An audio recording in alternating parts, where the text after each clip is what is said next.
उत्तर वैदिक काल। उत्तर वैदिक काल में किस दिशा में आर्यों ने यात्रा की? पूर्व की दिशा में। शतपथ ब्राह्मण के अनुसार आर्य किस क्षेत्र में फैले थे? पूर्वी गंगा के मैदानी इलाकों में। उत्तर वैदिक काल के दौरान आर्यों ने कौन सी नदियों के द्वारा समृद्ध मैदानों को अपने अधीन किया? यमुना, गंगा और सदानीरा नदियों के द्वारा। उत्तर वैदिक काल में आर्यों ने किस नदी को पार करके दक्षिण में बसा लिया? विंध्य को पार करके गोदावरी के उत्तर में। कौन से राज्य फले फूले थे प्राचीन भारत में उत्तर वैदिक काल में? कुरु और पांचाल साम्राज्य। उत्तर वैदिक काल में प्रमुख कुरु शासक कौन थे? परीक्षित और जनमेजय। परवाहन कौन थे और किस राज्य के शासक थे? परवाहन पंचालों के शासक थे। जनक कहाँ राज्य करते थे? विदेह में, जिसकी राजधानी मिथिला थी। उत्तर वैदिक काल में कौन कौन से प्रभागों का उल्लेख है? आर्यावर्त, मध्य देश और दक्षिणापथ। यजुर्वेद में किसे प्रतिनिधित्व किया गया? समाज के सामाजिक राजनीतिक ढांचे को। अथर्ववेद में किसके लिए मंत्र है? बुराई को दूर करने के लिए। उत्तर वैदिक काल में कौन सा धातु प्रसिद्ध हुआ? लोहा। उत्तर प्रदेश में कौन से वस्त्र बनाने के लिए लोहे का उपयोग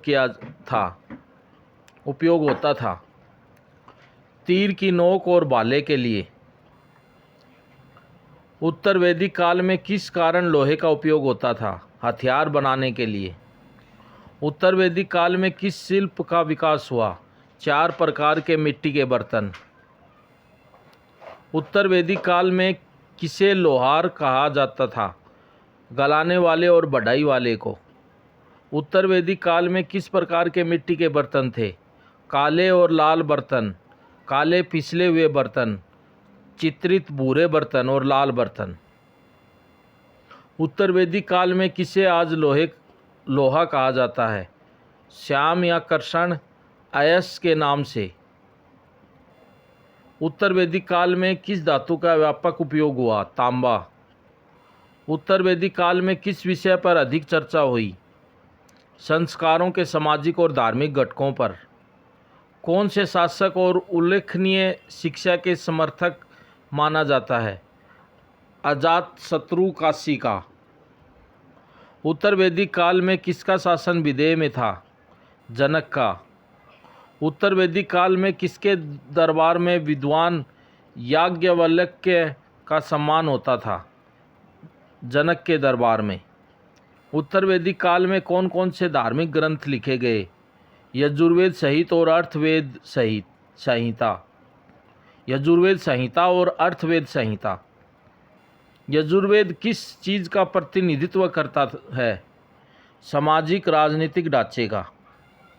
उत्तर वैदिक काल में कौन से धातु के आगमन से कला और शिल्प का विकास हुआ? लोहे के आगमन से। उत्तर वैदिक काल में कौन से क्षेत्रों में अधिक कृषि होती हुई थी? उत्तर प्रदेश में। उत्तर वैदिक काल में कौन कौन से राज्य उत्तर प्रदेश में उपलब्ध थे? कौशल, काशी और विदेह। उत्तर वैदिक काल में किस धातु का उपयोग हथियार बनाने के लिए होता था? तांबे का। उत्तर वैदिक काल में कौन कौन से नदियों के द्वारा मैदानों को पोषित किया गया था? यमुना, गंगा और सदानीरा नदियों के द्वारा। उत्तर वैदिक काल में किस शासक को सबसे उल्लेखनीय माना जाता है? जनक को। उत्तर वैदिक काल में कौन से धार्मिक ग्रंथ लिखे गए थे जो रीति रिवाजों को अपनाया गया? ब्राह्मण। उत्तर वैदिक काल में किस धातु का उपयोग व्यापारिक क्षेत्र में होता था? तांबे का। उत्तर वैदिक काल में कौन से धार्मिक संस्कारों का उल्लेख होता है? विवाह, यज्ञ आदि। उत्तर वैदिक काल में किस धातु का उपयोग भाले बनाने के लिए होता था? लोहे का।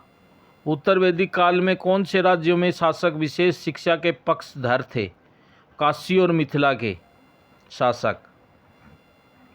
उत्तर वैदिक काल में किस नदी के पार करके आर्य दक्षिण में बसे थे? विंध्य को पार करके।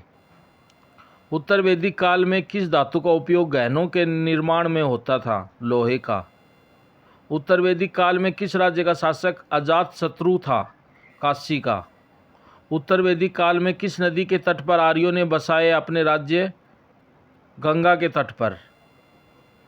उत्तर वैदिक काल में किस धार्मिक ग्रंथ के भजन संस्कारों का वर्णन किया होता है? यजुर्वेद। उत्तर वैदिक काल में किस नदी के किनारे आर्यों ने अपनी अधिकतम संपत्ति की? यमुना के किनारे। उत्तर वैदिक काल में कौन से राज्य फले फूले थे? कौशल और काशी। उत्तर वैदिक काल में किस धातु का उपयोग शस्त्रों के निर्माण में होता था? लोहे का। उत्तर वैदिक काल में किस धातु का उपयोग खेती के उपकरणों के निर्माण में होता था? लोहे का। उत्तर वैदिक काल में किस नदी के किनारे परवाहन नामक राज्य का शासन था? सदानीरा नदी के किनारे। उत्तर वैदिक काल में किस धातु का उपयोग यातायात के उपकरणों के निर्माण में होता था? लोहे का। उत्तर वैदिक काल में कौन से राज्य अजातशत्रु के नेतृत्व में थे? काशी और कौशल। उत्तर वैदिक काल में किस नदी के तट पर आर्यों ने राज्य बसाए थे? यमुना के तट पर। उत्तर वैदिक काल में किस राज्य के राजा ब्राह्मणों को सुशोभित करते थे? विदेह के राजा। उत्तर वैदिक काल में किस 4 वर्णों की व्यवस्था थी? ब्राह्मण, क्षत्रिय, वैश्य और शूद्र। कौन उत्तर वैदिक काल में अधिक लाभान्वित हुआ? ब्राह्मण या वैश्य? ब्राह्मण। उत्तर वैदिक काल में महिलाओं की स्थिति में क्या सुधार हुआ? नहीं। महिलाओं के राजनीतिक अधिकारों का क्या हुआ? रद्द कर दिया गया। उत्तर वैदिक काल में कौन कौन से व्यवसाय प्रचलित थे? पत्थर तोड़ने वाले, जोहरी, ज्योतिषी, चिकित्सक इत्यादि। शारीरिक श्रम से पीछे नहीं हटते थे। कौन से वर्ण के लोग इसमें शामिल थे? राजा और राजकुमार। उत्तर वैदिक काल में किसे लोहे के नाम से जाना जाता है? बलराम। उत्तर वैदिक काल में किसे हलदर या हल चलाने वाले के नाम से जाना जाता है? बलराम। उत्तर वैदिक काल में कौन कौन से व्यवसाय प्रचलित थे? पत्थर तोड़ने वाले, जोहरी, ज्योतिष, चिकित्सा इत्यादि। उत्तर वैदिक काल में कौन कौन सी फसलों का उत्पादन किया जाता था? जो गेहूँ और दालें। Thank you.